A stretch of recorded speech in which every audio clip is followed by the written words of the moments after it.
안녕하십니까. 심규환 목사입니다. 2022년 GPS 아카데미 신약2 과정을 이제 시작하도록 하겠습니다.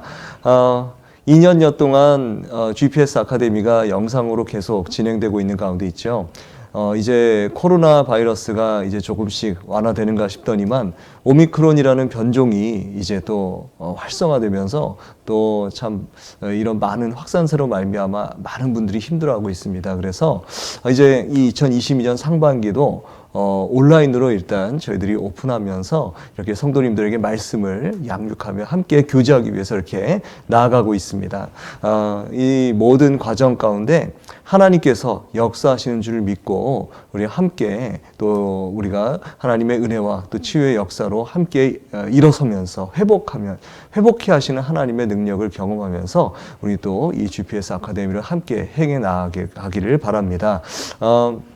우리가 짧은 시간이지만 그러나 우리 또 준비하시는 우리 목사님들 함께 담임 목사님과 함께 저희들이 계속해서 또 교제하고 또 회의하면서 이 GPS 아카데미를 또 준비해 왔습니다. 그래서 이번에 신약2 과정, 이 신약2 과정도 여러분들과 함께 말씀을 나누면서 하나님의 은혜를 또 나누어 가고자 합니다. 하나님께서 말씀으로 함께 하시는 귀한 은혜를 우리 경험하면서 우리 모든 함께 하시는 성도님들 마음을 다해서 함께 또 기도하며 나갈 수 있는 귀한 은혜의 시간 될 수 있도록 하나님께서 함께 하시기를 기도하면서 함께 나아갈 수 있도록 하겠습니다. 먼저 잠시 이 과정에 대해서 좀 말씀을 드리고자 합니다. 먼저 2022년 상반기 GPS 아카데미 신약 두 번째 시간이 되겠고요. 주제는 이제 구원자 예수님 그리고 부활하신 왕 예수님이라는 주제로 이제 나아가게 될 것입니다. 범위는 복음서에서 이제 사도행전, 특별히 복음서는 이제 예수님께서 이제 예루살렘으로 올라가시는 바로 그 과정부터 시작해서 사도행전의 교회가 시작되는 바로 그곳까지의 이야기가 될 것입니다. 그래서 굉장히 흥미진진하고요. 흥미진진하고 그리고 지금 또 이제 사순절이 이지 않습니까? 사순절이 저희가 시작된 가운데 있습니다. 그래서 이 사순절과 더불어서 예수님께서 걸어가신 이 복음의 길이 무엇인가? 정말 교회를 살리시기 위해, 이 세상을 구원하시기 위해 하나님께서 왜 예수님을 어린 양 제사로서 십자가에 달리게 하셨는가? 그리고 부활하시게 하셨는가? 그리고 왜 성령께서 임하셔서 교회가 발생하게 되었느냐라는 이 부분을 우리가 집중해서 공부해 보고자 합니다. 강사는 이제 저희 부목사들, 심규환 목사, 이정환 목사, 최중민 목사, 오세환 목사 네 분이 돌아가면서 이제 저희들 함께 교제하기를 원합니다. 과정은 이제 교재를 보시면 나와 있지만 교재의 첫 페이지를 딱 여시면 바로 이제 이 신약2 일정에 관련된 부분이 나옵니다. 그래서 이렇게 첫 번째 죽음을 준비하시는 예수님, 최후의 만찬과 잡히심, 십자가 죽음과 부활하신 왕께서 엠마오로 향하시다, 제자들을 회복시키시는 예수님, 또 부활하신 왕의 명령과 승천, 성령님이 오시다, 진리의 성령님이 베풀게 하시다, 복음을 전하다, 부르심과 보내심, 예루살렘 공의의 새로운 시작, 또 우상숭배적이면서도 흥미를 끄는 세상 문화라는 그러한 제목으로 이제 앞으로 계속해 나가기를 바랍니다. 이제 교재에는 표시되었지만 4월이죠. 4월 12일입니다. 4월 12일 화요일 강의는 고난주간 특별 새벽 기도일에 해서 한 주 휴강을 하게 됩니다. 이제 여러분 저희 과정이 매주 화요일로 진행되고 있는 건 알고 계시죠? 계속해서 화요일로 진행이 되고 있고 주보에도 광고 나갔습니다. 화요일 오전 10시에 전체 교인 문자로 발송이 되는 문자에 링크된 주소를 이렇게 한번 탁 스마트폰이기 때문에 한 번만 탁 터치하시면 바로 유튜브 영상으로 들어가실 수 있습니다. 그래서 그렇게 청취하시고, 그리고 중요한 것, 이제 준비물 있죠. 준비물은 뭘까요? 준비물 여러분 굉장히 쉽습니다. 뭘까요? 바로 성경책이죠. 여러분 이 공부를 할 때 이 성경책 무엇보다 참 중요합니다. 성경책. 네, 성경책. 여러분 성경책을 꼭 준비해 주시고요. 여러분 이제 우리가 어떤 분들은 그렇습니다. 이 성경 공부 이 강의가 너무 좋아서 출퇴근할 때도 들을 수 있고 또 이제 여러 가지 또 일을 하다가도 들을 수 있다라고 말씀하신 분 계십니다. 저는 정말 다 좋다고 생각합니다. 여러 가지로 여러분들 하시고요. 다만 정말 하실 수 있다면 꼭 이 성경책과 그리고 또 한 가지 뭘까요? 바로 교재입니다. 여러분들에게 교재를 이렇게 드렸습니다. 이 교재를 여러분들이 꼭 지참해 주셔서 함께 이 교재들을 같이 공부해 나갈 수 있도록 했으면 좋겠습니다. 굉장히 중요하죠. 사실 우리가 무엇으로 이 성경 공부를 하겠습니까? 성경이 가장 중요하겠고요. 그 다음에 교재가 참 중요하겠죠. 그리고 마지막으로 더 중요한 게 있다고 한다면 뭘까요? 바로 주님을 사랑하는 마음입니다. 네, 너무 당연하지만 주님을 사랑하는 마음이 바로 우리 성경 공부하는 데 있어서 굉장히 중요한 하나님 말씀을 대하는 굉장히 중요한 동기가 될 줄 믿습니다. 그래서 주님께서 어떻게 우리를 위해서 너무나 놀라우신 그 사랑의 복음을 전하셨는가, 바로 그것을 우리가 정말 찾기를 원합니다. 우리 기도하는 마음으로 이 시간 우리 함께 나아갔으면 좋겠습니다. 잠시 우리 기도하겠습니다. 하나님 감사합니다. 이제 저희들 GPS 우리 2022년 상반기 이 GPS 신약 두 번째 과정을 우리 또 행해 나가기를 원합니다. 하나님 말씀을 바라볼 때에 하나님께 주시는 귀한 성령의 역사하심을 체험할 수 있도록 도와주시고, 무엇보다 하나님께서 원하시는 하나님의 귀한 우리 믿음의 삶이 어떤 것인지를 깨달아서 우리 주님의 십자가와 부활의 발걸음을 함께 걸어가며, 또한 교회가 참으로 성령 충만함으로 일어나게 된 귀한 그 시간을, 그 시기를, 그 역사적인 내용을 우리가 참으로 이해하면서 하나님, 우리가 영적으로도 우리가 부흥하며 발전하면서 동시에 우리의 내면 귀한 경건의 삶이 더욱더 하나님을 더 충만히 바라볼 수 있는 믿음의 삶이 될 수 있도록 주님, 저희들의 이 귀한 시간, 이 교제 시간을 주님께서 함께 동행하여 주시옵소서. 성령께서 저희들 가운데 지혜의 영으로 늘 함께하여 주셨을 믿사오며 예수님의 이름으로 기도합니다. 아멘. 네, 감사합니다. 이제 첫 번째 강의를 시작해 보도록 하겠습니다. 첫 번째 강의는 바로 1강이죠. 첫 번째 강의, 죽음을 준비하시는 예수님. 네, 죽음을 준비하시는 예수님입니다. 교재는 1쪽이 되겠습니다. 첫 번째 강의이기 때문에 1쪽이 되겠습니다. 네. 자, 죽음을 준비하시는 예수님.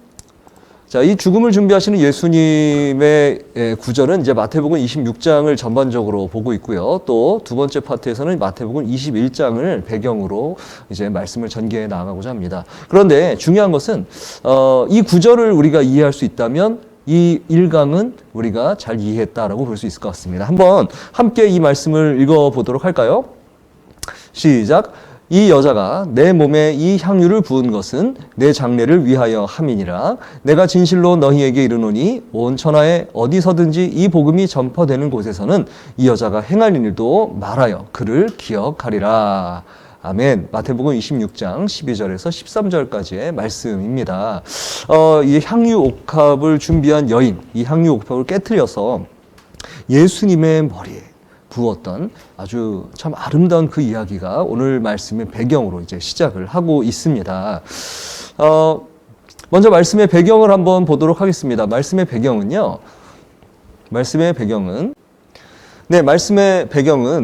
26장 6절에서 7절까지의 말씀을 보면 이렇게 나와 있습니다. 예수께서 베다니 나병 환자 시몬의 집에 계실 때에 한 여자가 매우 귀한 향유 한 옥합을 가지고 나와서 식사하시는 예수의 머리에 부으니, 이렇게 시작을 하고 있습니다. 네, 우리가 이 성경을 보았을 때, 성경을 우리가 공부할 때 가장 중요한 것은 이 성경의 배경이 어떤 배경을 가지고 있느냐라는 것을 우리가 좀 이해할 필요가 있습니다. 그래서 배경 설명으로 먼저, 그러면 마태복음 이 26장의 이 배경은 어떤 배경이냐, 오늘 본문의 배경은 어떤 것이냐라고 했을 때, 자, 첫 번째는 무엇일까요? 나병 환자 시몬의 집에 지금 예수님과 함께 이 제자들도, 그리고 여러 유대인들도, 그리고 이 시몬의 가족들, 시몬과 시몬의 가족들도 함께 있었다. 그리고 또 누가 있었습니까? 바로 이 한 여인이 바로 이곳에 있었다라는 것이죠. 자, 그런데 여러분, 나병 환자 시몬의 집, 나병 환자입니다. 이 나병 환자라는 것은 여러분, 이 한센시병을 말하는 것인데, 이 구약성경 레위기에서도 사실 나병 환자에 대해서는 이렇게 설명을 하고 있습니다. 나병 환자에 대해서 이렇게 말씀하고 있죠. 레위기 13장 45절에서 46절, 이 본문은 또 이제 우리 강의 안에도 나와 있는 그 말씀입니다. 그래서 한번 같이 읽어볼까요? 나병 환자는 옷을 찢고 머리를 풀며 윗입술을 가리고 외치기를 부정하다 부정하다 할 것이요 병 있는 날 동안은 늘 부정할 것이라. 그가 부정한즉 혼자 살되 진영 밖에서 살지니라. 이렇게 나와 있습니다. 이 나병 환자는 레위기는 이제 구약의 법전이죠. 예, 법전입니다. 율법입니다. 율법에서 이 나병 환자는 당시 광야에 머물고 있었던 이스라엘 백성들과 함께 할 수 없었던 병으로서는 부정한 병이라, 모든 병이 부정하겠지만 특별히 나병 환자에 대해서는 또 하나님께서는 부정하기 때문에 진 밖에서 격리되는 거죠. 지금 우리 사실 코로나 걸리면 어떻습니까? 코로나도 격리되지 않습니까? 이 나병 환자도 이렇게 옷을 찢고 머리를 풀며 윗입술을 가리고 외치기를 부정하다 부정하다 하면서 병 있는 날 동안 부정하기 때문에 혼자 살면서 진영 밖에 살아야 되는 사람이 바로 이 나병 환자였다는 것이죠.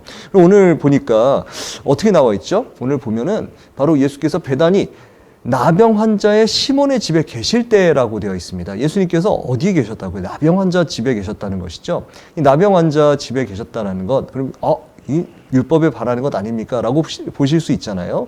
그러나 이것은 어떻게 볼 수 있냐면 이 시몬이란 사람이 나병 환자였었다라는 것을 우리가 알 수 있다라는 것이죠. 이 나병에 걸렸었다. 이 예수님께서 마태복음은 예수님께서 법을 어기는 일을 하였다라고 밝히는 것이 목적이 아닙니다. 이 마태복음의 저자는요, 예수님께서 어떻게 바로 그곳에 계셨는가를 집중하고 있기 때문에 예수님이 왜 배단이 나병 환자의 집에 있었느냐라는 것을 더 우리는 깨달을 필요가 있습니다. 나병 환자와 예수님이 함께 계셨다는 것을 생각하는 것이 아니라 나병 환자로서 사실 어려움을 당했던 그 집에, 그 시몬이라는 그 사람의 집에 계셨었다라는 것을 우리가 알 수 있는 것이죠. 나병 환자로서 있었다라고 한다면 얼마나 아픈 일이었을까요? 이 나병 환자, 다시 한번 보겠지만 이 나병 환자는 사실 병이 있는 날 동안 늘 부정할 것이다. 근데 여러분, 나병이 쉽게 낫는 병이 아니에요. 나병은요, 온몸에 마치 하얀 곰팡이가 피어진 것처럼, 이 곰팡이라고 표현하는 것이 맞는지 모르겠지만 이 버짐이라고 하죠. 이런 부분들이 자꾸 이 몸에 발생을 하면서 사실 몸이 썩어가는, 몸이 부패하는 그러한 아주 괴로운 병입니다. 그렇기 때문에 정말 이렇게 어려운 병에 걸렸었던 사람이었다라는 것. 그렇기 때문에 한편으로는 굉장히 동정심이 가는 것이죠. 참 어려웠었구나, 참 그런 일들을 겪었으면서 동시에 사실은 이것이 나았기 때문에 이 시몬이라는 사람이 어떻습니까? 시몬이라는 사람이 이제 기쁨이 있는 것이죠. 이 나병이 완치되었다라는 것을 기뻐하는 기쁨의 잔치가 또 여기서 벌어질 수 있다라는 것을 우리가 알 수 있는 것이죠. 바로 그 자리에 예수님께서 계셨다라는 것입니다. 사실 그 자리가 어떤 자리입니까? 정말 축하하는 자리죠. 예수님이라는 아주 훌륭한 분이 오셨다는 것도 기쁨이 있었겠지만 지금 이 자리는 예수님을 위한 자리예요. 예수님을 위한 잔치 자리가 벌어졌지만 그러나 이 예수님과 더불어서 예수님께서 축복해 주실 만한 그 일이 바로 이곳에 있었는데 바로 나병 환자였던 시몬이 바로 이곳에서 사람들과 다시 교제할 수 있었다라는 기쁨이 바로 이곳에 있었다라는 것을 우리는 알 수 있게 되는 것이죠. 자, 그래서 이 마태복음 이제 26장 6절에 7절 말씀을 좀 보면서 이제 두 번째로 볼 것이 있습니다. 두 번째로는요, 여기에 이제 매우 귀한 향유 옥합이 등장을 하고 있습니다. 매우 귀한 향유 옥합. 자, 예수께서 배단이 나병 환자 시몬의 집에 계실 때 한 여자가 매우 귀한 향유 한 옥합을 가지고 나와서 이 향유 한 옥합을 가지고 나왔단 말이에요. 자, 이 향유 한 옥합은 매우 귀한 향유 옥합이다. 그래서 요한복음 12장 3절에는요, 이렇게 나와 있습니다. 이 요한복음 12장 3절에는요, 마리아는 이라고 나오죠. 마리아는 이 요한복음 12장은요, 사실 나사로의 이야기입니다. 네, 나사로의 이야기고요. 나사로가 이제 죽은 나사로가 살아난 이야기가 바로 그 전장에 나오죠. 그래서 이 나사로의 동생이죠. 이 마리아가 지극히 비싼 향유, 곧 순전한 나드 한 근을 가져다가 예수의 발에 붓고 자기 머리털로 그의 발을 닦으니, 이 본문이 나오고 있습니다. 바로 이것이 병행 본문으로서 이제 동일인일 것이다라고 이야기를 합니다. 그래서 여기서 향유 옥합을 깬 이 여인을 요한복음에서는 마리아다라고 얘기하고 있고, 사실 조금 틀린 것은 사실 마태복음에서는 마태복음에서는 예수의 머리에 부었다라고 되어 있고 요한복음에서는 발에 부어서 그 머리털로 발을 닦았다라고 표현하고 있는데 바로 이제 마태복음에 오늘 말씀에 집중해 보면 이것을 머리에 부었다라는 것이죠. 곧 이것을 좀 합쳐서 볼 필요가 있을 것 같아요. 마태의 기억과 요한의 기억이 좀 다를 수 있지만 그러나 중요한 것은 어떤 부분을 더 집중해서 보았느냐가 더 중요할 것 같아요. 그래서 사실은 뭡니까? 머리끝부터 발끝까지 이 여인이 정말 정성을 다해서 이 향유를 부어서 예수님을 닦아드렸다라고 이렇게 볼 수 있는 것이죠. 네, 그렇습니다. 그런 것처럼 이 귀한 향유 옥합이 있는데 이 지극히 비싼 향유입니다. 이 향유 옥합에 이 굉장히 비싼 것인데 이것이 약 300데나리온 정도 된다고 하죠. 네. 그런데,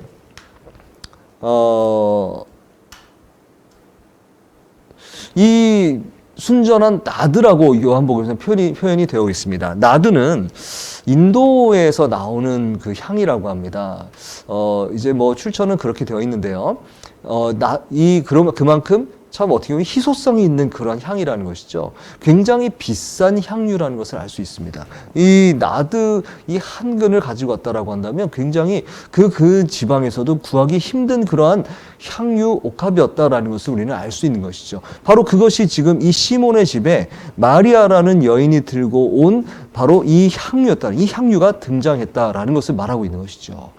자, 거기다가 우리가 또 한 가지 봐야 될 것은 무엇이냐? 바로 한 여인이 바로 거기 등장한다는 것이죠. 요한복음 12장 1절에 3절 아까도 보았지만 바로 이 문장에서 우리가 볼 수 있는 것은 주목받지 못했던 한 여인이 있었다라는 것이죠. 여러분 당시에는요 모든 이제 음식과 모든 이제 일들이 남성 중심으로 이루어져 가고 있었다는 것이죠. 하다못해 여러분 제자들 가운데 사실 예수님의 12제자 가운데 여자가 한 명도 없었어요. 그러나 그건 아시죠? 여러분도 아신 것처럼 예수님의 제자들 중에 여자 제자들이 굉장히 열심을 다해서 예수님을 섬겼다라는 것을 알 수 있습니다. 그러나 참 안타깝게도 이 성경에서는 여성 제자 이름보다는 12제자, 이 남성으로 이루어진 이 제자가 등장하고 있죠. 자, 그런데 그런 것은 무엇이냐면 바로 이 여인이 주목받지 못했었던 부분을 이야기할 수가 있습니다. 그래서 이 여인을 통해서 이 여인이 어떠한 마음으로 예수님에게 접근했을까라는 것을 우리가 볼 수 있는 것이죠. 그것이 이 향유 옥합을 깨서 예수님을 부어드렸던 바로 이것이 배경이었는데, 당시 이 본문의 배경이었는데, 여기서 사건이 발단을 하게 되는 것이죠. 여기서 사건이 벌어집니다. 어떤 사건인가? 제자들이 분노하게 되는 것이죠. 제자들이 분노합니다. 무슨 의도로 이것을 허비하였느냐라고 따지고 있는 것이죠. 어떻게 됩니까? 자, 말씀을 보시면요. 마태복음 26장 8절에서 9절에 제자들이 보고 분개하여 이르되 무슨 의도로 이것을 허비하느냐, 이것을 비싼 값에 팔아 가난한 자들에게 줄 수 있었겠도다 하거늘, 이렇게 말하고 있습니다. 이것을 비싼 값에 팔아서 가난한 자들에게 줄 수 있었겠도다. 참, 여러분, 이 말이 틀린 말입니까? 맞는 말입니까? 네. 어찌 보면 맞는 말이에요. 이 예수님께서 나드 향을 좋아하셨다라고 볼 수도 없는 것이고, 갑자기 나타나서 이 나드 향을, 그 비싼 나드 향을 정말 이렇게 딱 깨트려서 그 머리에 붓는 순간 그 안에 있던 너무나도 이 귀한 향들이 다 날아가 버리는 거잖아요. 이 휘발성이기 때문에요, 금방 날아간다고 합니다. 그런데 그렇게 해서 향유를, 이 굉장히 아름다운 향을 예수님에게 그렇게 부어드리는 게 무슨 의미가 있느냐? 이것을 팔아서 어마어마하게 남는 그 돈으로 차라리 가난한 사람들에게 줄 수 있었겠다라고 지금 제자들이 분개하고 있는 거예요. 분개하고 있습니다. 분노하고 있다는 것이죠. 자, 이건 틀린 말은 아닌 것 같아요.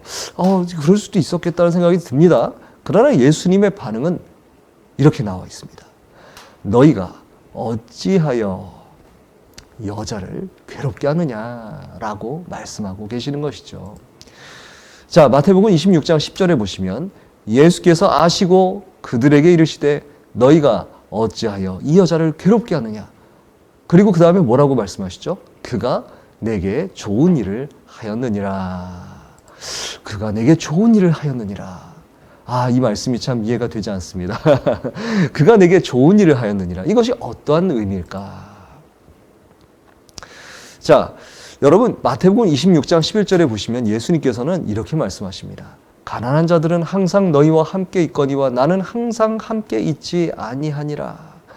자, 여러분 성경에서는 사실 언제나 늘 가난한 자들을 너희 주변에 있게 하겠다. 그러면서 그 가난한 사람들을 통하여서 정말 도움이 필요한 사람들을 너희 주변에 있게 하므로 너희들을 통하여 하나님의 축복이 바로 이 세상 가운데 넘치는 역할을 너희에게 내가 부어주겠다. 바로 너희 그런 역할을 너희에게 주겠다라고 말씀하시는 것이 사실 율법의 말씀이에요.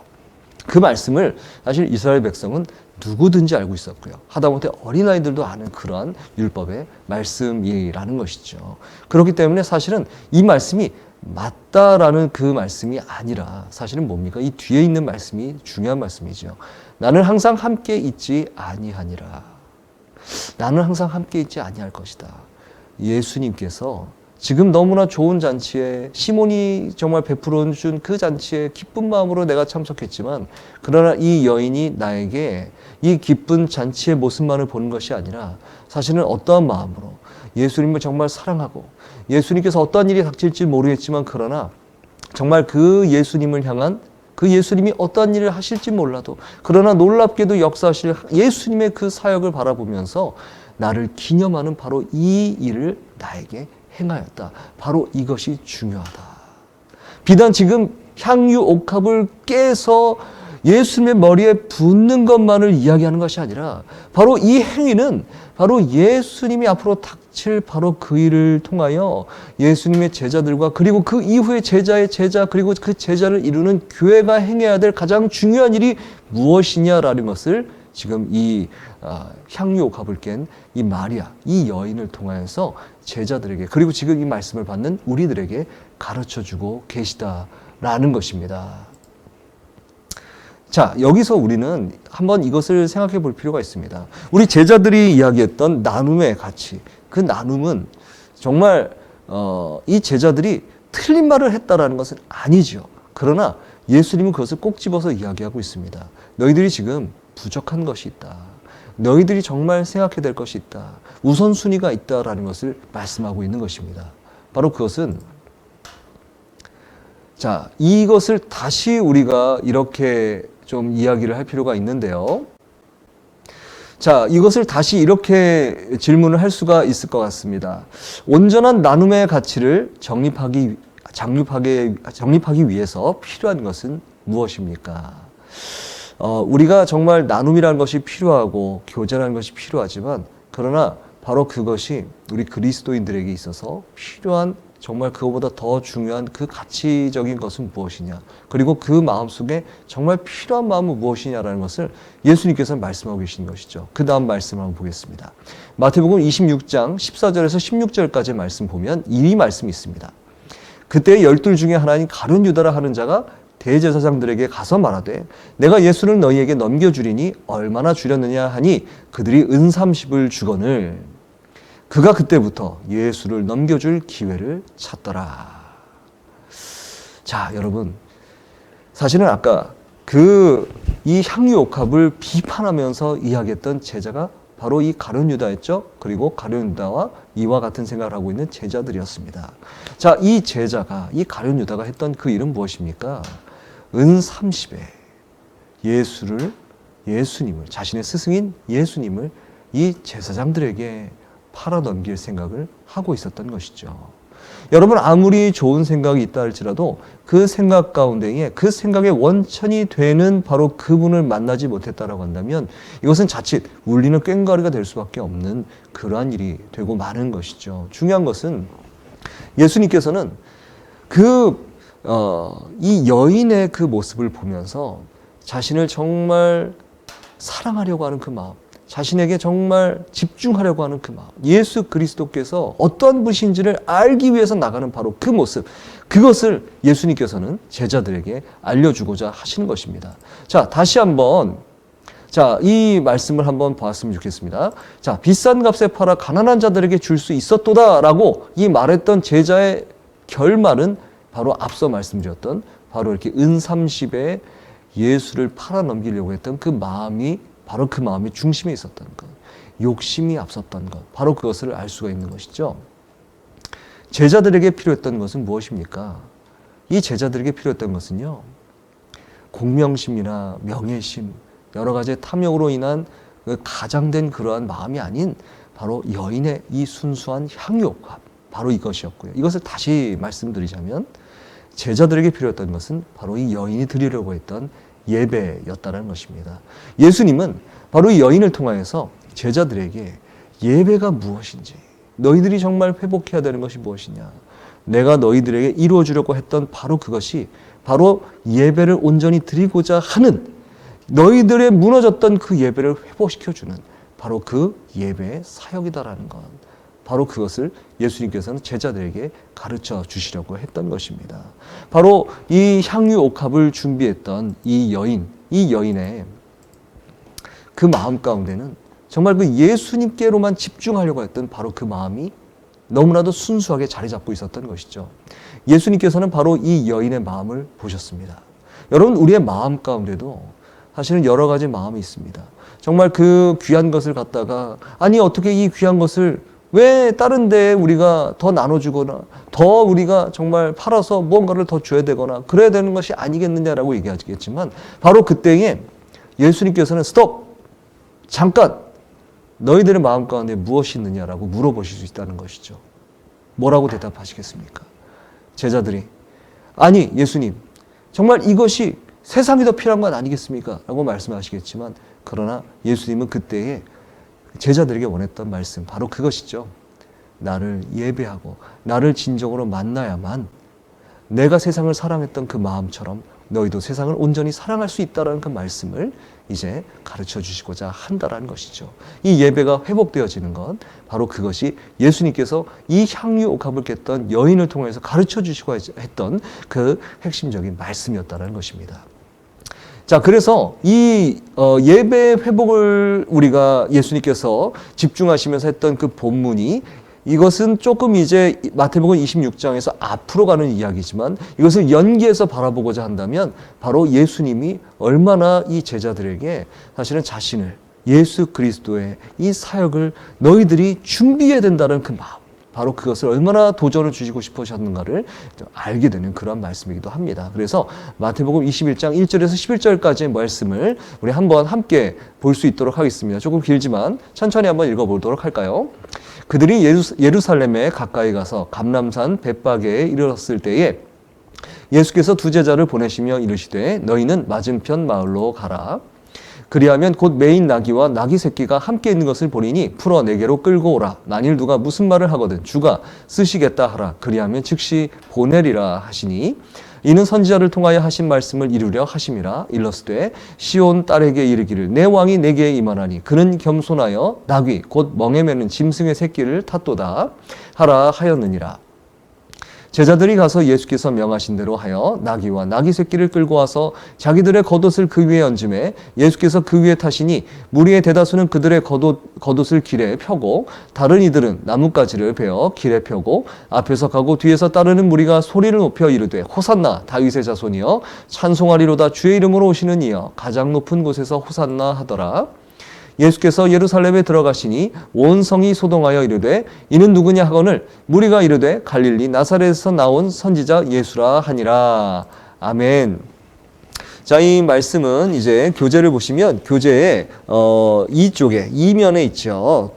두 번째 쪽 이쪽에 나오는 본문의 말씀입니다. 2번 예루살렘에 입성한 예수님에 대한 내용입니다. 이 본문이 마태복음 21장 1절에 11절까지의 말씀인데, 자, 여기서 여러분 예수님께서 이 말씀, 지금 이 보시면 예루살렘에 가까이 가셨을 때, 자, 예수님께서 제자들에게 예루살렘을 입성하게 하시기 위해서, 입성하기 위해서 부탁하신 것이 하나가 있어요. 그것이 무엇입니까? 말씀을 읽으면서 여러분은 쉽게 발견하실 수 있을 것인데요. 바로 그 준비물은 바로 무엇일까요? 바로 할 수 있으면 좋겠지만, 네, 나귀입니다. 그렇습니다. 나귀예요. 스가랴 9장 9절을 보시면 이 말씀이 나옵니다. 9장 9절에 시온에 따라 크게 기뻐할지로다. 예루살렘에 따라 즐거이 부를지어다. 보라, 내 왕이 내게 임하시나니 그는 공의로우시며 구원을 베푸시며 겸손하여서 나귀를 타시나니 나귀의 작은 것 곧 나귀 새끼니라. 그렇습니다. 네, 바로 나귀죠. 자, 예수님께서 나귀를 부탁을 하셨어요. 자, 이 나귀를 보시면요. 자, 이번에 2-1번이죠. 자기 백성을 구속하기 위해 오신 구원자 예수님을 보고 있습니다. 자, 이 나귀의 모습을, 나귀를 준비하라고 하신 예수님, 이 예수님을 보면서 우리가 세 가지를 한번 볼 수가 있어요. 첫 번째는 참 겸손의 모습으로 오신 예수님이시다라는 것을 알 수가 있죠. 정말 겸손한 모습으로 오셨습니다. 겸손하게 오셨어요. 이 겸손의 모습으로 정말 어떠한 왕들은 정말 빵빵거리는 정말 나팔과 또 깃발과 수도 없이 쌓여진 깃발과 또 뭡니까 엄청난 군마와 엄청난 그 용사들을 앞장 세우면서 자기가 바로 영광을 받을 바로 그 자리에서 영광을 받으시면서 오지 않습니까? 영광을 받으면서 오지 않습니까? 예수님은 그러지 않았습니다. 얼마나 겸손한지 나귀도 나귀 새끼를 타고 입성을 하시려고 합니다. 바로 그런 겸손의 모습이라는 거죠. 정말 비교할 수 없는 겸손의 모습이야. 이 겸손의 모습으로 어떠한 사람들은 분명히 이런 생각을 했을 겁니다. 아니 어떻게 저 사람이 우리를 이 로마로부터 이 세상 압제를 당하고 있는 세상으로부터 어떻게 우리를 구원하겠느냐라고 생각할 수도 있는 것이죠. 그러나 예수님은 그것에 굴하지 않으시고 이 겸손의 모습으로 나귀 새끼를 탄 모습으로 예수님은 입장하고 계십니다. 거기 두 번째는 바로 이 모습이죠. 이 스가랴 9장 9절의 예언의 말씀을 그대로 이루시기 위해서 부단히 노력을 하셨다라는 것입니다. 예수님은 기억하신 거예요. 예수님께서는 바로 하나님께서 이 이스라엘 백성에게 언약하신 바로 그 말씀처럼 이 스가랴서의 예언 그대로 말씀을 지키시기 위해서 예수님께서는 바로 나귀 새끼를 타고 입성하고 계신다라는 것이죠. 이 1번과 2번의 모습을 보았을 때 우리는 이것을 기억할 수 있습니다. 우리는 이것을 바라볼 수가 있습니다. 세 번째 뭡니까? 온전한 구원을 이루시기 위해 자신의 본연의 사역에 집중하시고 계시다라는 것이죠. 여러분, 예수님께서 바로 우리를 구원하시기 위해서 행하셨던 바로 그 일, 그것은 자신이 영광 받으시려고 했던 일이 아니었다는 것입니다. 자신이 낮아지고 자신이 겸손해질수록 누가 영광 받으시기 때문에 바로 하나님의 말씀이, 바로 그 말씀을 선포하신 아버지 하나님께서 영광 받으시기 때문에 바로 자신은 그 정말 자신이 진정한 영광에 이르기 전까지 그 말씀을 온전히 이루시기 위해서 가장 겸손한 모습으로 행해 나아가시는 것을 바로 이 나귀 새끼를 타고 입성하시는 것을 보면서 우리는 이해할 수가 있게 되는 것이죠. 자, 마태복음 21장 12절에 13절에 보시면 또 이제 이와 더불어서 놀라운 일을 행하십니다. 아니 사람들을 만나시면서 영광을 받으시려고 막 해야 될 바로 그런 타이밍일 때 바로 21장 12절 13절에 바로 성전에 들어가자마자 누구를 만나십니까? 성전 안에서 매매하는 모든 사람들을 내쫓으셨습니다. 어마어마한 일입니다. 아니 성전 안에서 매매하는 모든 사람들이 무슨 잘못이 있습니까? 라고 생각할 수 있겠지만 그러나 예수님은 분명하게 이것에 대한 잘못을 지적하고 계시는 것이죠. 왜 지적하시는 건가요? 바로 이 다음 말씀이 나오죠. 그들에게 이르시되 기록된 바 내 집은 기도하는 집이라 일컬음을 받으리라 하였거늘 너희는 강도의 소굴을 만드는도다 하시니라. 이 말씀을 하시고 계시는 것이죠. 여러분, 예수님께서 바로 그 예배의 처소 가운데에 예배의 당을 청소하시는, 정말 어떤 분은 그런 얘기를 하시더라고요. 정말 빗자루가 있어서 그 모든 사람들을 그 정말 강도의 소굴로 만드는 그런 사람들을 다 내쫓으신 거 아니냐 이렇게 얘기하시기도 하지만 정말 그럴 정도로 예수님께서 정말 분노하시면서 정말 그 사람들에게 일컬어서 내 집은 기도하는 집이라 일컬음을 받으리라 말했는데 너희가 지금 강도의 소굴로 만들고 있구나라고 말하면서 내쫓으셨다라는 말씀입니다. 이 사람들이 정말 예수님께서 말씀하신 것처럼 기도하는 집을 만들어야 되는데 이 유대인들이 자신들의 편의와 자신들의 이기심을 충족시키기 위해서 사실은 이 예배의 처소인 성전을 장사의 구소굴로 만들어버렸던 것이죠. 오랜 관행을 통해서 바로 이곳에서 여러 가지 재물이 조금 잘못됐다 싶으면 이리 오세요. 내가 이거 바꿔줄게요. 그러면 돈을 받고 재물을 바꿔주거나 또는 준비하지 못한 사람들에게 이거 내가 돈 주고 팔 테니까 이거 가져가세요. 라고 하면서 미리미리 준비하면서 하나님을 예배하려 했던 모든 그 신실한 모습들을 다 잃어버렸던 것. 바로 그것을 예수님께서는 깨끗하게 청소하시는 바로 그런 모습을 보여주시고 계시다라는 것이죠. 자, 그래서 이 말씀을 우리가 보면서 이 마태복음 21장의 말씀을 우리가 잠시 나눠보면서 이 두 가지를 우리가 생각해 볼 필요가 있습니다. 이 첫 번째는 뭐냐면 온전한 예배를 드리기 위해서 불순한 것을 지금 정화시키고 계시는 예수님을 우리가 볼 수가 있는 것이죠. 정말 불순한 것. 우리가 예배를 드릴 때에 여러분 어떻습니까? 바로 우리의 모습은 예배를 드리기에 합당한 모습으로 우리는 나아가고 있는지, 우리 마음속에 정말 불순하고 정말 깨끗하지 못했던 것들이 있는지를 우리는 사실 우리가 바로 그 예수님의 말씀을 보면서 성령님을 통하여 우리가 얼마나 우리가 우리의 삶을 잘 깨끗하게 해야 되는지를 우리는 깨달을 필요가 있다는 것이죠. 두 번째는 뭡니까? 우리가 하나님을 예배할 예배의 처소라는 것, 바로 우리가 드려지는 예배당도 굉장히 중요합니다. 그 예배를 드리기 위해서 그 예배 성전을 정말 깨끗하게 청소하신 예수님을 우리가 볼 수 있지만, 그러나 중요한 건 뭡니까? 바로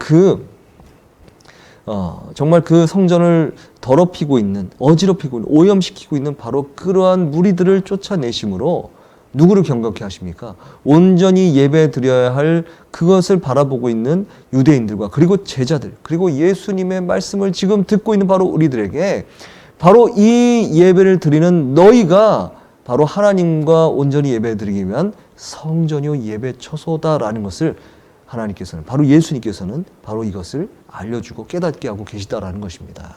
그래서 그 다음에 이 말씀은 지금 말씀에는, 이 교재에는 기록이 안 되어 있습니다만, 마지막에 이제 2-2번 3페이지에도 적으셔도 되고요, 4쪽에도 적으셔도 되겠습니다. 고린도전서 3장 16절, 17절의 두 절의 말씀인데요. 이 말씀을 적어보시면서 저와 함께 한번 이 말씀을 읽어보셨으면 좋겠습니다. 누구든지 하나님의 성전을 더럽히면 하나님이 그 사람을 멸하시리라. 하나님의 성전은 거룩하니 너희도 그러하니라. 너희는 너희가 하나님의 성전인 것과 하나님의 성령이 너희 안에 계시는 것을 알지 못하느냐. 네, 이거 잠깐만 수정하겠습니다. 이게 고린도전서 3장 17절이 바로 16절이고요. 앞서 말씀드렸던 바로 이 구절이 16절, 누구든지 하나님의 성전을 더럽히면 바로 이거 17절입니다. 네, 제가 잘못 읽었는데 이거는 죄송합니다. 이거는 다시 여러분들께 수정해 주시면 좋겠습니다. 고린도전서 3장 16절, 너희는 너희가 하나님의 성전인 것과 하나님의 성령이 너희 안에 계시는 것을 알지 못하느냐. 17절, 누구든지 하나님의 성전을 더럽히면 하나님이 그 사람을 멸하시리라. 하나님의 성전은 거룩하니 너희도 그러하니라. 아멘. 자, 이 말씀을 보면서, 자, 여러분, 우리가 사실 이것을 생각해 볼 필요가 있습니다. 하나님의 성전으로서 우리가 예배를 드리는 바로 그 모습, 우리가 바로 우리의 예배를 드리는 바로 그 모습이 얼마나 소중하고 귀한 것인지를 우리가 먼저 스스로 깨닫는 것, 바로 그것이 필요하다는 것이죠. 그렇기 때문에 오늘 말씀 마태복음 26장과 21장 이 두 부분을 우리가 같이 공부를 했는데, 바로 그렇게 향유옥합을 깨면서 예수님을 온전히 섬기고자 했던 예수님께서 바로 우리들을 위해서 구속자가 되어주시고 십자가에 못 박혀 죽으시고 그리고 부활하신 놀라운 사역을 통하여서 무너졌던, 잃어버렸던, 깨져버렸던 하나님과 우리와의 사이를 연결시켜 주심으로써 이제 하나님과 우리의 그 관계가 다시 회복되어지며 이제 다시 하나님을 만날 수 있게 되는 바로 그것을 이루신 바로 그 예수님께서 원하시는 너무나도 중요한 사역, 바로 그 예배의 사역을 이 향유옥합을 깬 이 여인의 이 귀한 모습을 통하여 우리가 바로 이 모습을 우리가 예수님께 먼저 나아가야겠구나라는 것을 우리는 알 수 있게 되는 것이죠. 그래서 우리가 정리하면서 첫 번째로 참 예배를 위한 예수님의 열정을 바라보면서 우리의 예배와 태도는 어떻게 달라져야 할까요? 이 예배를 너무나도 중요하게 생각하시는 바로 이 예수님의 모습을 바라보면서 우리가 어떠한 모습으로 나아가야 될지를 우리가 생각해 볼 필요가 있다는 것이죠. 두 번째는 무엇이냐? 우리는 어떻게 우리를 구원하신 예수님께 모든 찬양을 드리도록 서로를 격려하며 교제할 수 있을까요? 바로 우리가 예배를 드리면서 우리의 예배의 모습을 통하여서 예수님께서 바로 우리에게 그 긍휼한 모습, 바로 그 여인의 너무나도 간절한 모습, 정말 그 마음속에 응어리지고 너무나도 해결되지 못한 여러 가지 모습을 보지만 그것을 오직 예수님께만 가지고 나오면서 예수님, 나의 구원자이신 예수님만이 나를 구원하실 수 있습니다라는 그 마음으로 드리는 그 귀한 향유의 그 예배, 아름다운 그 향내 나는 바로 그 예배를 통하여 바로 우리 예수님과 함께 교제하면서 그 예수님의 귀한 마음으로 우리 서로를 어떻게 격려하고 우리가 그렇게 교제하며 나아갈 수 있는지에 대해서 우리는 이 예배의 마음을 가지고 이것을 고민할 필요가 있다라는 것. 이 두 가지를 우리가 한번 생각하면서 이 오늘 강의를 정리했으면 좋겠습니다. 이제 이 일과의 모습, 일과의 내용을 우리가 한번 쭉 바라봤습니다. 일과의 내용을 여러분들 오늘 잘 이해를 하셨는지 모르겠습니다. 죽음을 준비하시는 예수님. 죽음을 준비하시면서 그러나 결국 이 죽음을 준비하시는 예수님은 어떠한 목표를 가지고 계십니까? 바로 그것을 자신을 온전히 드림으로써 하나님과 우리의 깨졌던 예배를 회복시키시기를 원하시는 바로 그 예수님이셨다라는 것. 바로 그것을 우리는 오늘 말씀을 통해서 우리가 기억할 수 있어야 될 것입니다.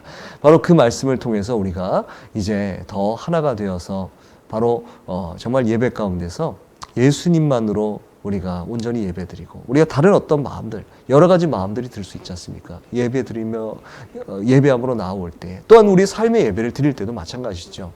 바로 우리가 한 걸음 한 걸음 걸어가면서 우리가 삶의 예배를 드릴지라도 바로 그 가운데에 오직 예수님께서 가장 중심에 계시는 귀한 삶의 예배를 드리기 위해서 애쓰고 수고하는 그런 제자의 모습으로 나아갈 수 있는 오늘 저희들이 되겠습니다. 귀한 모습으로 기도하며 나가는 여러분 되시기를 바랍니다. 오늘 말씀 우리 1강의 내용은 여기서 마무리할 수 있도록 하겠습니다. 잠시 우리 이 말씀을 통해서 하나님께서 원하시는 귀한 예배자의 모습, 바로 우리 하나님께서 원하시는 그 모습은 무엇인지, 우리 예수님께서 우리를 위해서 이루셨던 그 예배의 모습, 그 참 예배의 모습을 우리가 겸손히 우리 주님을 따라 나아가고 있는지 잠시 우리 묵상하면서 나아갔으면 좋겠습니다. 잠시 기도하겠습니다. 하나님 아버지, 하나님 사랑하시는 귀한 예배자의 모습으로 나가기를 원합니다. 하나님, 저희들과 함께 해주시고 시간 주님의 거룩함을 닮아 나갈 수 있는 예배자가 될 수 있도록 도와주시옵소서. 하나님 아버지, 하나님께서 바로 오늘 2022년 상반기 GPS 아카데미를 우리 시작하며 신약 두 번째 시간, 우리가 정말 이 두 번째 시간을 시작하면서 일과의 내용으로 나아갔습니다. 죽음을 준비하는 예수님, 또한 우리가 그 예수님께서 죽음을 준비하시지만 그러나 그 이후에 정말 세워질 놀라운 그 하나님 나라를 맛보게 하시는 그 제자의 귀한 공동체를 세우시면서 그 무너졌던 하나님과의 귀한 예배의 관계를 주님의 십자가와 부활로서 새로 세우시고, 그리고 정말 향유값을 깬 귀한 여인의 마음과도 같이 정말 우리가 순전히 주님을 쫓아 나아가며 주님만을 기억하며 주님을 온전히 섬기기 위해서, 주님을 기념하며 나아가기 위해서 온전한 예배함으로 나아가는 저희들로 주님 세워주시기 위해서 나아가는 우리의 모든 예배를 주님께서 받아주시고 주님 역사하여 주시옵소서. 주님 간절함으로 나아가는 우리의 모든 예배의 모습이 될 수 있도록 도와주시고, 무엇보다 정말 우리가 주님을 사랑합니다. 늘 주님과 함께 하겠습니다. 믿음으로 고백하며 나아갈 수 있는 저희들의 모든 예배가 될 수 있도록 도와주시옵소서. 감사드리며 예수 그리스도 이름으로 기도합니다. 아멘. 네, 함께 나누어 주시고 공부해 주셔서 감사를 드립니다.